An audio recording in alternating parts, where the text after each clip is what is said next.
So there is no map on here. All right, they sold it to him and there's nothing even on the Power Commanders. I'm gonna blow his freaking mind out whenever he gets this bike back.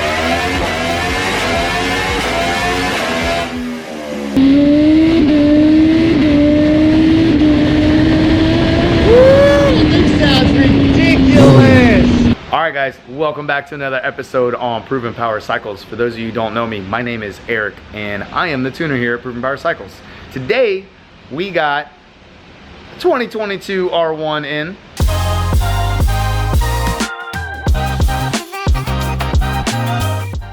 So a little story about this bike. This is my neighbor's partner at his new business. This is that gentleman's bike, and the background story is basically this guy, he busted his ass to get where he is today. Very good businessman, really good guy. And my neighbor, my old neighbor rather, who I consider to be a friend of mine now, he's like, look man, just do what you can do, please help him out. He took it to this other shop. They talked to him about doing these other tuning programs, like they tuned it supposedly, or they did something with the tuning, and the bike feels like crap. He hates it, it's a dog, all the things, right? All the bad things. And I'm like, all right. I said, well, let's kind of take a look at it. So there was a couple of things that I noticed off rip. And I don't know what kind of shop he took it to, all right? But the first thing I noticed was we had a little gray cable here, which this typically is a Power Commander wire for the TPS sensor.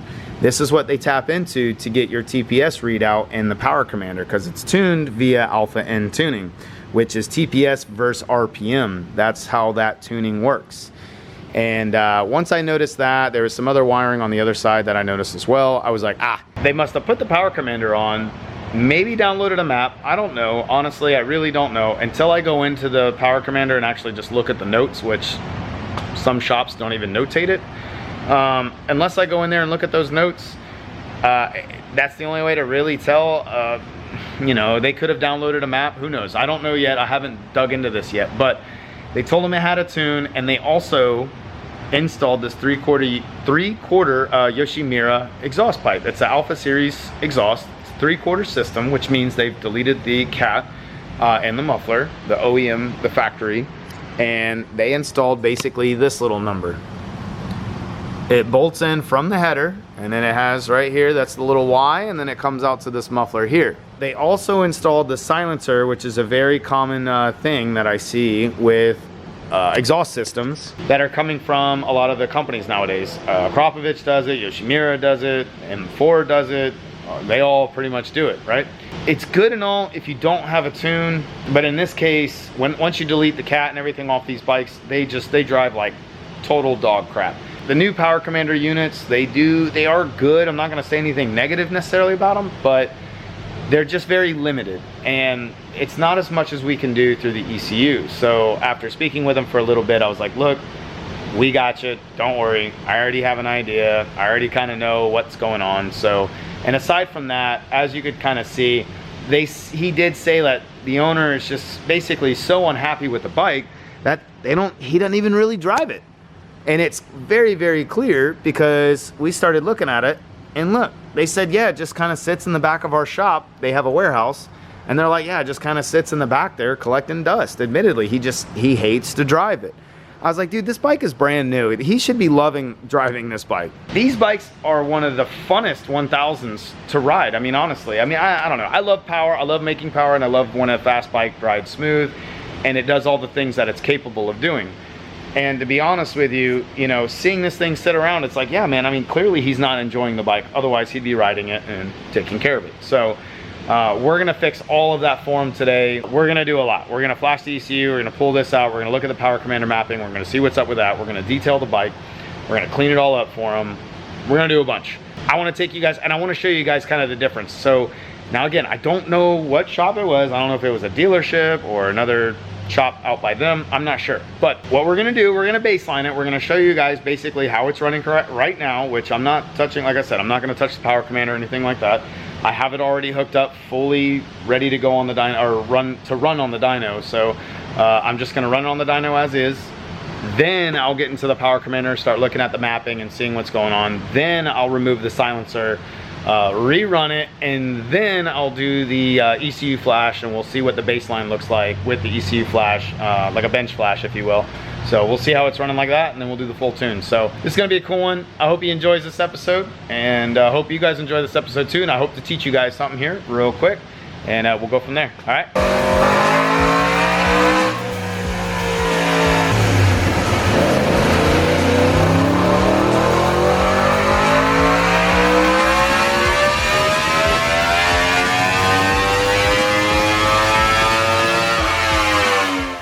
So here is our baseline.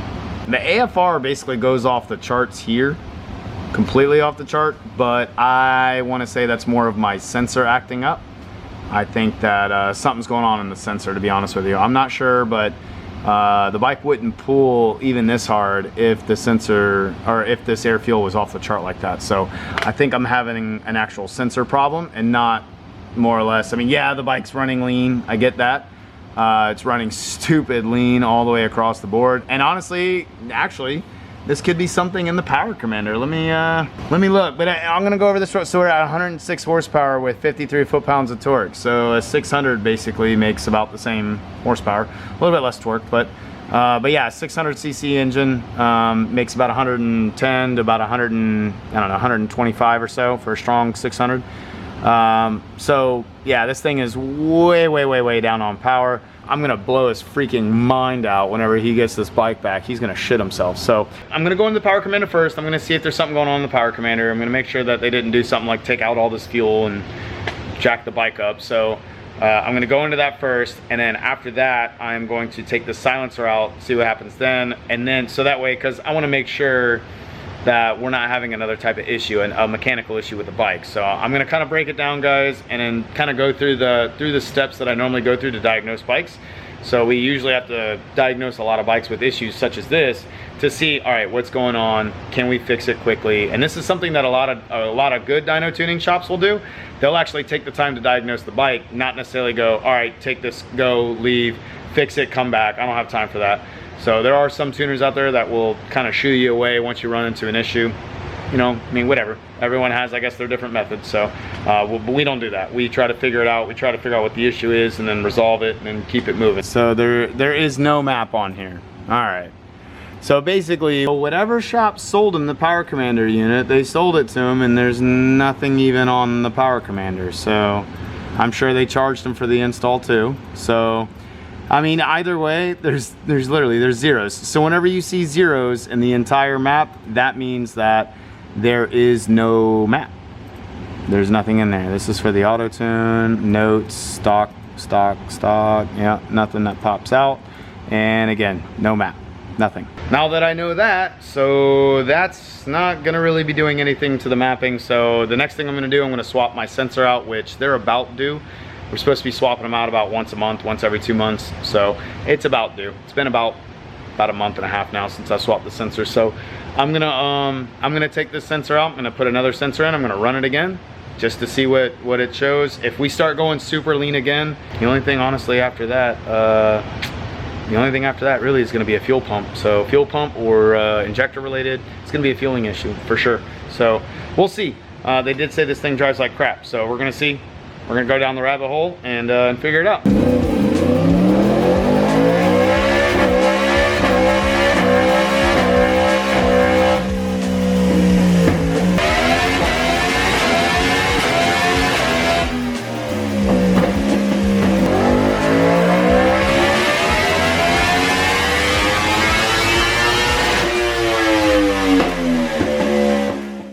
Alright guys, so we finally got done with that 22R1, and actually, well, it's still sitting here.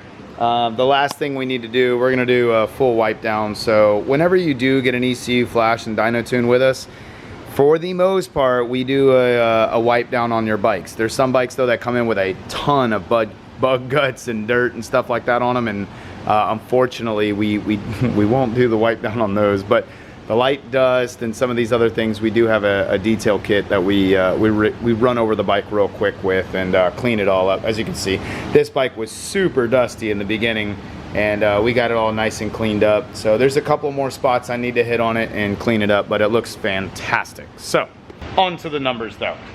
here's the other crazy part.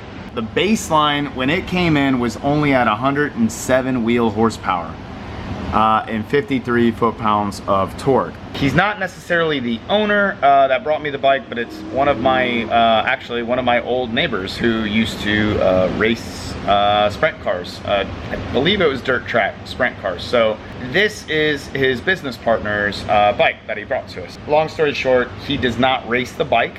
He just enjoys basically street riding the bike, more or less. So with that being said, there was a silencer. The other shop that he took it to, this whole setup was completely wrong, horribly wrong. And needless to say, we thought there was an issue with the fuel pump here going out. I'm not sure, to be honest with you. What we ended up doing was we threw our normal ECU flash, our bench flash into it and worked off of that, and we were able to get the fuel line, the fuel curve just fine. So I'm not really sure, honestly, if he was having a fuel pump issue or not. We're not really sure why the horsepower was so low, but that would be the clear indication. We have a very lean AFR mixture down low.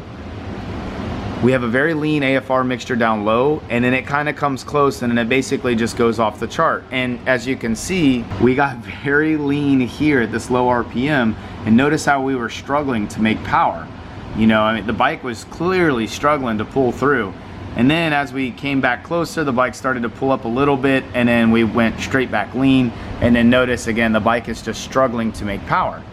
So the odd thing was, I said, I was speaking back and forth with him. I said, well, let me put a map in and let me just see what happens to the AFR. Maybe we have a fuel pump issue. Maybe we have an injector issue. I'm not really sure. So I told him, let's take it one step further. Let's see what happens. We're gonna dig a little deeper. So once we started flashing the bike, we did have a little lean AFR down here, and we added just a little bit extra fuel than what we normally do, but nothing crazy.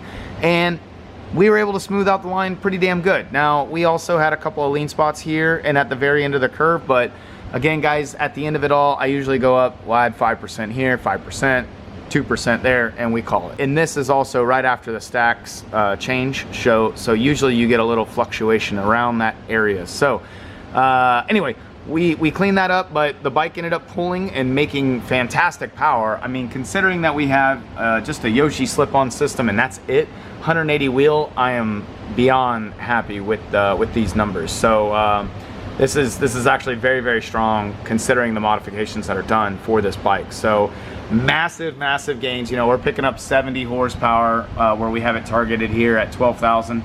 We picked up literally 70 wheel horsepower and 31 foot-pounds of torque. So again, maybe he had a clog. I'm really not sure what to tell you guys.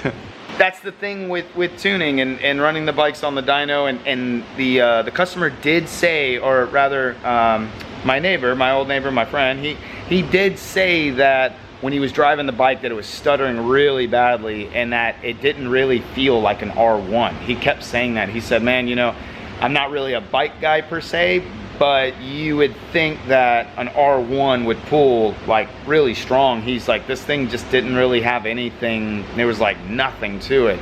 He said it really felt really sluggish. I mean, he was definitely expecting a much different ride, which clearly we can see on the graph why he was feeling like that. There was something clearly going on. Now, I don't know if anybody had taken a rip on the bike ever. I don't know what the story is really on it, but long story short, whatever it was, quite literally, we put our mapping in, we were able to solve the issue, and it doesn't look like he has a fuel pump issue or anything like that. So I'll stay in touch with him as time goes on, make sure that everything is good and all that jazz. I mean, guys, when you get a tune from us, it's not really like, it's not just the tune. So we always leave everybody with the same notion, the same thing. I tell everybody this, and it is, if you have any issues, any questions, any concerns, if you need any advice on the bike, whatever, call us. We're more than happy to help you out, regardless. If it's good feedback, bad feedback, or just neutral, let us know. We want to know because we want to be the best. We want to be better than everybody else. We want to provide the best of the best. So we always leave everybody with that, and this is going to be no different.